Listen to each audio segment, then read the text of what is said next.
Olá, amigos! Como vão? Tudo bem?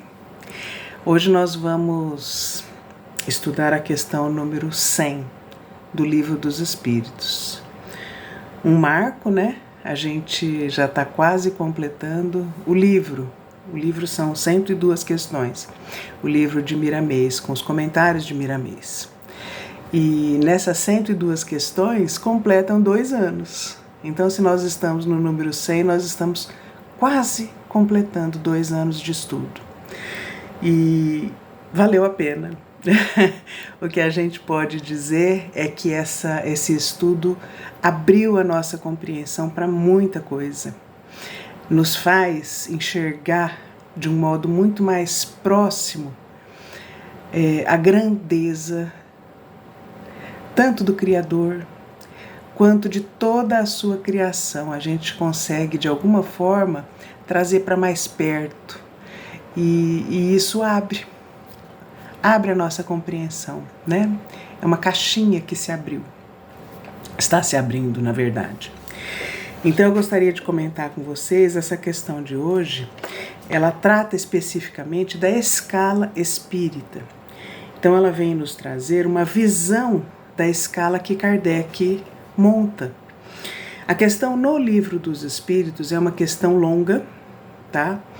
Não vale a pena ler para vocês, porque tomaria um tempo imenso, então eu acredito que cada um poderia, antes de assistir o vídeo, até pegar o Livro dos Espíritos para ler qual o enfoque dessa questão, mas eu vou fazer aqui para vocês um comentário específico em cima daquilo que Miramês nos traz, do entendimento e da visão que Miramês nos traz a respeito da questão que está no Livro dos Espíritos.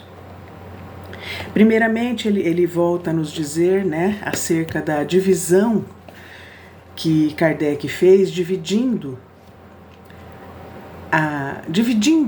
esse caminho evolutivo, vamos dizer assim, em 3 dimensões. A dimensão inferior, a dimensão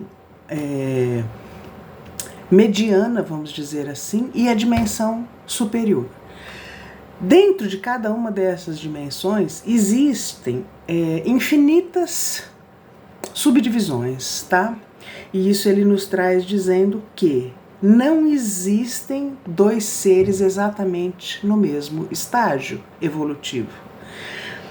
Então essa divisão que é feita, ela tem uma finalidade puramente didática, para a gente conseguir compreender o que é o caminho evolutivo e tentar compreender aonde nós nos encontramos, o que nós podemos fazer para melhorar esse processo que acontece dentro de cada um de nós. A finalidade não é julgar onde está cada um, onde o outro está. Não. A finalidade é se autoavaliar, né?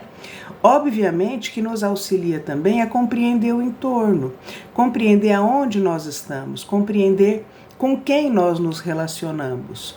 Não com o espírito de julgamento, mas com o espírito de prevenção, quando Jesus diz, né, que a gente deve ser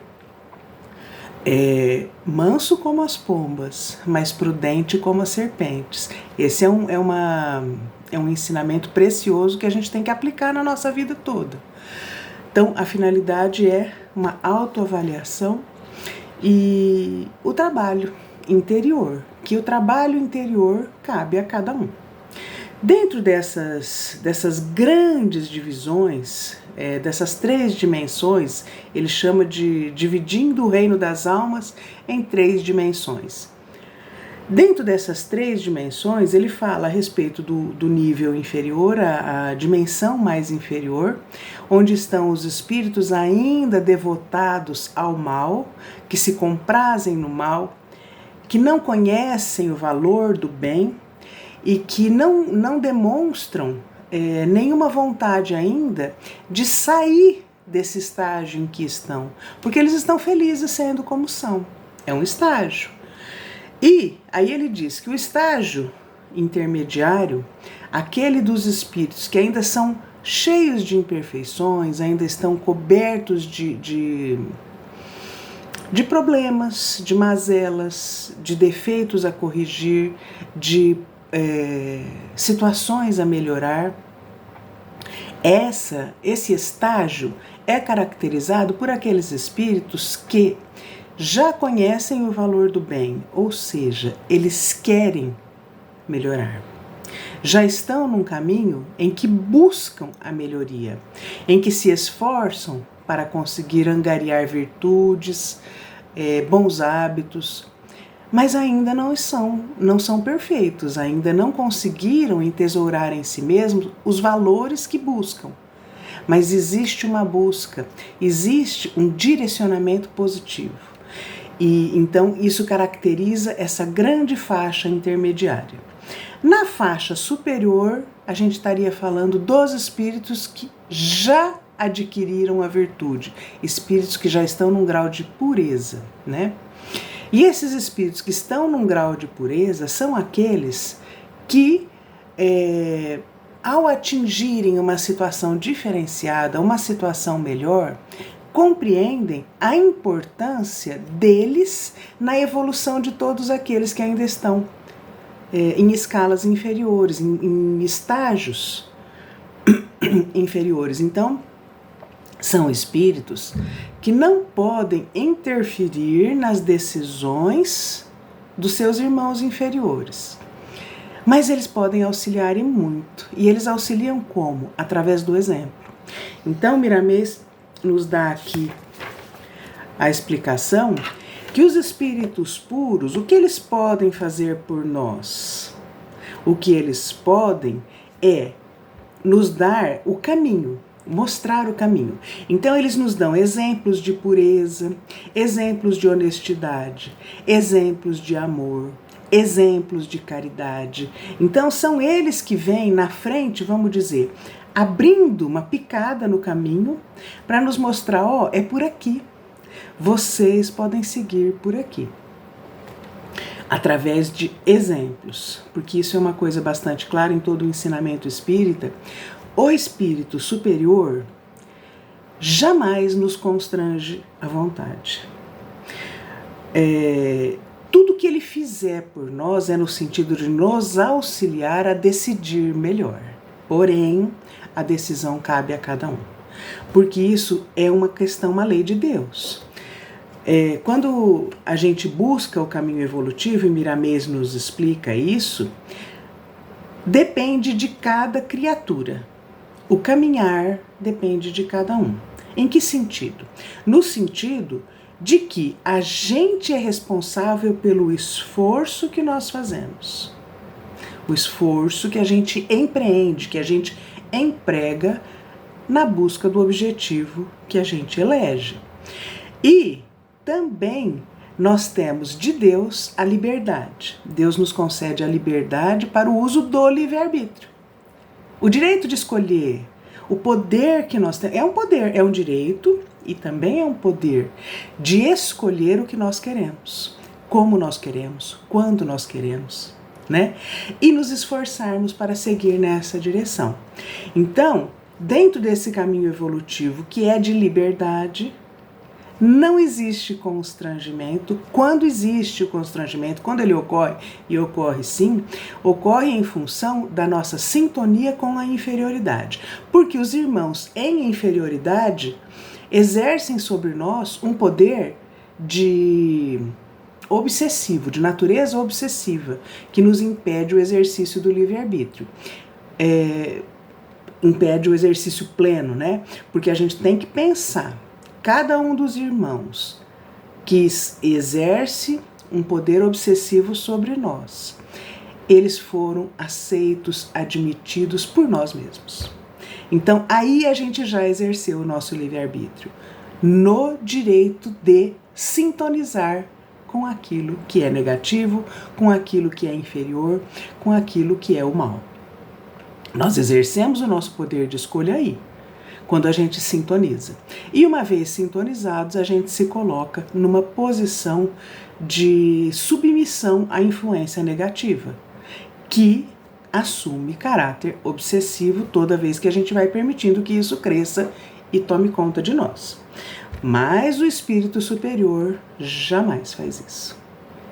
Ele já compreendeu a grandeza de um valor que a gente ainda tem dificuldade para compreender, que é a liberdade. O exercício da liberdade, eu diria que é o primeiro valor.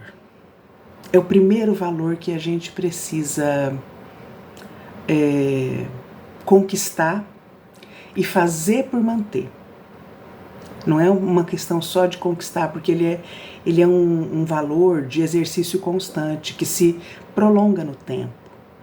E ao se prolongar no tempo, ele testa a nossa capacidade de manutenção, de persistir com ele. Persistir exercendo a nossa liberdade. Mas ele é o valor primeiro. É o valor primeiro que nos permite ser. Então, é algo que a gente precisa realmente tomar bastante cuidado no sentido de enfocar para ser, para exercer esse valor, para não perdê-lo ao longo das dificuldades que caracterizam o nosso caminhar. Vamos ver o que mais que vem nas explicações de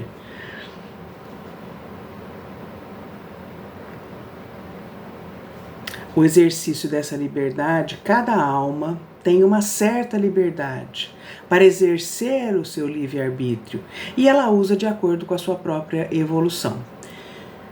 Ou elevação, é o termo que ele está usando aqui. O que quer dizer uma certa liberdade? É igual às crianças. A gente não dá para uma criança uma liberdade plena de ação. A gente vai propiciando graus de liberdade. Então, uma criança pequena, conforme ela começa a crescer, a um certo momento ela quer, por exemplo, escolher a própria roupa, escolher o próprio calçado, ela quer escolher se ela vai num lugar ou se ela não vai, se ela gosta de uma pessoa e quer ficar perto de alguém, ou se ela não gosta e não quer ficar perto de alguém. Existe talvez algum motivo que nós não sabemos, mas a gente vai permitindo que a criança comece a exercer essa liberdade nas pequenas coisas do seu dia a dia.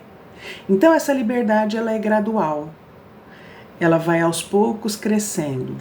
Em função do quê? Em função da própria maturidade para conseguir exercer as escolhas. Nós somos assim também perante Deus. Deus nos dá a liberdade, mas Ele vai nos dando ela gradualmente, para que ela, na nossa vida, vá crescendo em função da nossa maturidade e nos traga oportunidade de crescer com menos perigos. É por isso, para que não seja um perigo para nós mesmos, é por isso que Deus não nos dá a liberdade plena, já de início, para quem não está preparado.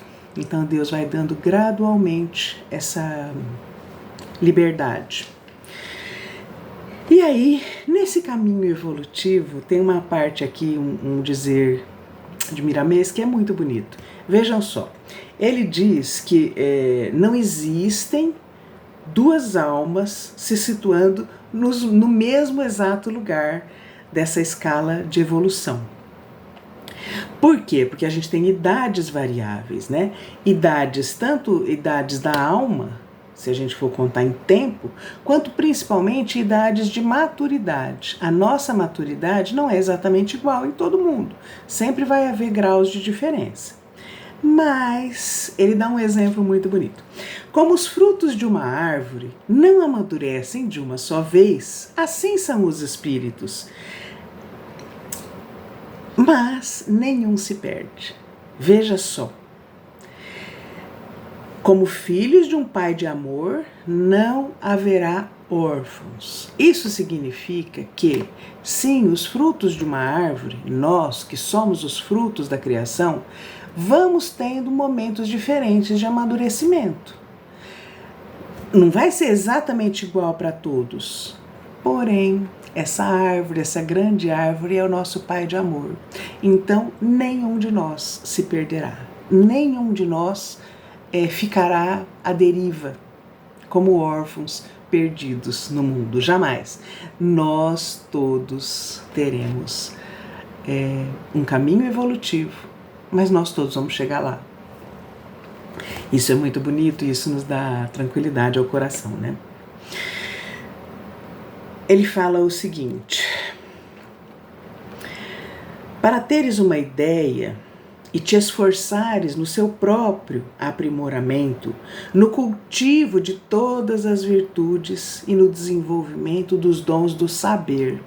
Porque a gente, no caminho evolutivo, a gente precisa desenvolver as virtudes, que é o nosso caminho de sentimento, nosso caminho moral, e a gente também precisa desenvolver o nosso saber, que é a nossa vertente da inteligência, da sabedoria, da compreensão das coisas, dos fatos e de tudo que existe. Então a gente precisa desenvolver os dois lados para fazer um aprimoramento verdadeiro naquilo que nós somos. Mas ele diz que dentro desse caminho que vai nos libertando da ignorância, porque essa ignorância é igual dor, é igual problema, é igual tudo aquilo que a gente não quer viver. Dentro desse caminho, um ponto importante a observar são os apegos. A gente se prende, se apega tanto a coisas, a pessoas, né? Quanto mais querido, mais a gente se agarra, quanto a coisas, o que temos ou deixamos de ter, quanto a situações, o que somos ou representamos no meio de um contexto social. E ele fala que a gente precisa tomar muito cuidado com isso para se desapegar. Por quê? Todo apego é uma limitação, é algo que nos dá peso. E como peso, ele nos prende ao chão, não permitindo que a gente alce voo. Então a gente precisa tomar muito cuidado com relação aos apegos. A gente precisa trabalhar os nossos velhos tabus, sejam eles com relação à raça, aos preconceitos, a questões de sangue, a questões dos bens materiais. Tudo isso, em vez de nos ajudar, vai nos crucificar no lenho da consciência. Olha só, a crucificação é uma crucificação no lenho da consciência, é interior. É a nossa própria consciência quem nos cobra e quem nos de certa forma, nos pede a renovação. Não vem de fora, não vem um julgamento de fora, vem de dentro de nós mesmos. Mas para a gente prestar muito atenção nos apegos que a gente ainda cultiva, porque todo apego é cultivado, né? Nenhum apego é algo que surge do nada e passa do nada. Todo apego é algo que a gente se esmerou em cultivar, em manter. Por quê? Talvez por ignorância. Porque se a gente souber o quanto isso é pesado, a gente vai fazer força para se livrar. Mas, enquanto a gente não sabe o quanto é pesado, a gente acha que aquilo ali é bom. Né? E a gente se apega a questões de família, a pessoas, a bens materiais. Tudo isso não permite a nossa libertação, o nosso voo, né? E voar, eu estou usando um termo, uma expressão, fica parecendo que é grandioso. Não, o voo às vezes é pequenino, mas ele é sutil, mas ele acontece interiormente, como uma libertação. E nos permite entrever dimensões superiores, cada vez mais superiores. Então, para a gente prestar atenção nisso. Uma outra coisa que eu gostaria de comentar, que está aqui na lição dele, ele fala o seguinte, citando como exemplo, tá, gente? Ele cita o exemplo quando a mãe de Tiago e João, os filhos de Zebedeu, pede a Jesus que os seus filhos se assentem, um à sua direita, outro à sua esquerda. Obviamente que a mãe de Tiago e João estava pensando num rei, Jesus como um rei dos judeus, um rei humano, né? Do reino humano. E ela gostaria que os seus filhos fossem assentados ao lado deste grande rei, né? Ela queria uma posição de destaque, de grandeza para os seus filhos. Mas Jesus, como grande mestre, ele vira para ela e diz o seguinte, olha a resposta dele: bebereis o meu cálice, mas assentar-se à minha direita ou à minha esquerda não me compete concedê-lo. É, porém, para aqueles a quem está reservado por meu Pai. E aqui a gente sabe que no grande trono que Jesus terminou a sua vida entre nós, que foi a cruz, sim, estavam assentados ao lado dele o bom ladrão e o mau ladrão, né? Que é como a gente conhece a história. E aí ele pergunta para a mãe de Tiago e de João: os seus filhos conseguirão beber o mesmo cálice que eu bebo, que eu beberei? Porque lá, quando ele estava içado na cruz, morto de sede, ele pede água e o cálice que lhe entregam é de vinagre, nós sabemos disso. Seus filhos conseguirão beber desse cálice, nos dizendo, de uma forma metafórica, obviamente, que o caminho para a elevação, o caminho para o crescimento interior, ele passa pela cruz e pelo cálice. Porque muitas vezes a gente quando está falando a respeito de elevação, a gente pensa no lado bom, no voo, a gente pensa no crescimento, a gente pensa em tudo aquilo que a gente vai poder usufruir de felicidade. Mas Jesus, que é o nosso modelo, o nosso guia, ele nos mostrou que este caminho, se tem muita coisa maravilhosa, e tem, tanto no caminhar quanto no destino, mais ainda, mas existe o momento da cruz. O momento em que a gente vai precisar provar individualmente aquilo que a gente é. Não existe só alegria, não existe só felicidade. Existe também um teste de coragem e decisão. Então, eu achei muito interessante Miramês nos trazer esse exemplo para não deixar a gente só sonhar. Nós precisamos sonhar sim, porque o sonho, a esperança nos motiva a prosseguir, mas a gente também precisa trazer para dentro o sentido da realidade.